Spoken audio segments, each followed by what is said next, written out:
He handled all the pressure, the starts, the safety cars. I think he was brilliant, and I don't think the team could be any more proud of him than we are.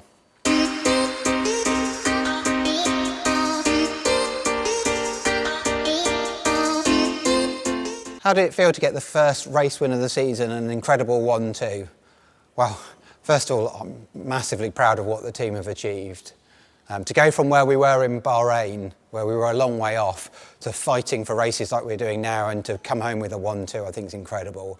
I think George drove magnificently, really controlled to win the race. And Lewis, to come from 8th in the sprint race, to have the issue at the start of the race that he had with Max, and to come through to 2nd, I think was another fantastic drive.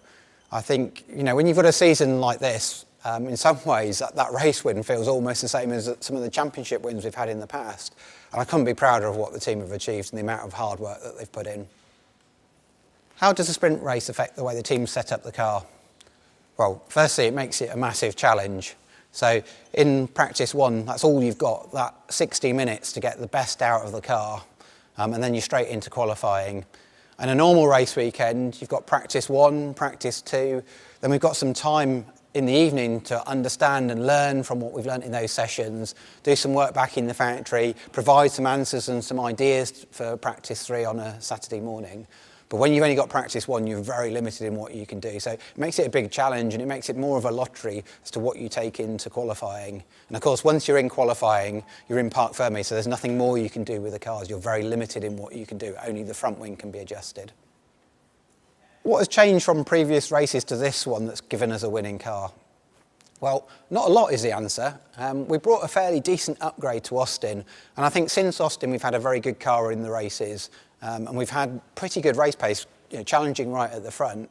Our issue has been getting the qualifying performance to get ourselves in a position where we can use that pace in the race.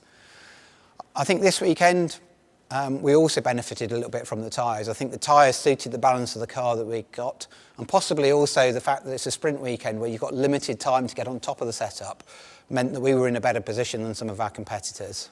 So I think those two things combined led to a very good race weekend for us. What did George eat for breakfast? Well, whatever he ate for breakfast, I hope he has the same in Abu Dhabi and then all the way through next season. I think when you look at it, George made one mistake of spinning qualifying, and then after that, I think actually drove brilliantly. He drove brilliantly in the sprint qualifying, huge maturity to manage the car in the way he managed it to bring it through to win the race. And then in the main race itself on Sunday, I think he handled all the pressure, the starts, the safety cars. I think he was brilliant, and I don't think the team could be any more proud of him than we are. How much damage did Lewis have as a result of the collision with Max, and how did it affect the performance of the car? I think, we got quite lucky, really. I think with a collision like that, you can do quite a lot of damage to the car. As it was, there was damage, but the damage wasn't huge. And in terms of the aerodynamic performance, it wasn't something that was going to really upset Lewis's performance. And I think the fact that he was able to drive through the field, get himself back up to P2, just shows how good a driver Lewis is, but shows that the car wasn't hugely damaged. Why did Lewis stay out so long before his first pit stop? Well, the real answer to that question is, why did George come in earlier? And so if you looked at the race, what happened is George was leading the race with Perez behind, and when Perez pitted, we knew he'd have a tyre advantage. We knew because of the degradation of the tyres that Perez on the fresher tyre was going to be significantly quicker than George could go. So actually we took no risk, and we brought George in at the latest point we could bring him in and make sure that we came out in front. In Lewis's case, after the accident, what we wanted to do was to push on as long as we possibly could, give ourselves the biggest tyre advantage towards the end of the race, and that was the strategy that we were following. Having run Lewis long in the first stint, why did we bring him in when we brought him in for the second stop, even though Lewis was saying his tyres were fine? So I think if you'd have looked at the situation of the race at that point, obviously George was already pitted, the other cars that were behind Lewis at that stage had pitted, and the issue would have been if we'd have run Lewis longer, given him a tyre advantage at the end relative to George, we would have ended up coming out behind the cars that were already behind us. The tyre advantage they would have had after that second stop would have meant that they would have got in front of Lewis on track, and as a result of that, Lewis would have had to have passed them. Although I'm sure he would have done, there's always a risk when you've got to pass cars, and we decided for the benefit of the team, the 1-2 was the right solution. And given the season we've had, 1-2 was massively important for the team this year, and that's why we chose to do what we did.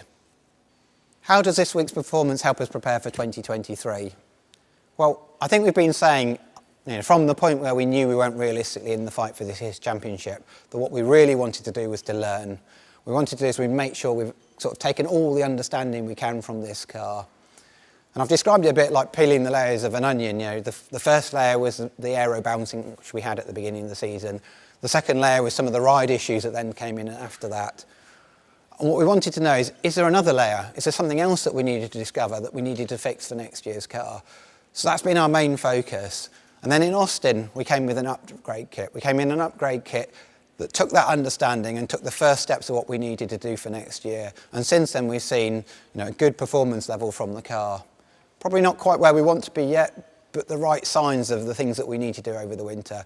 And I think that's probably the most important thing that we got out of this weekend. The 1-2's fantastic for the team, fantastic for our drivers, but actually the learning and showing that learning is turning into performance is what's really key for next year's car.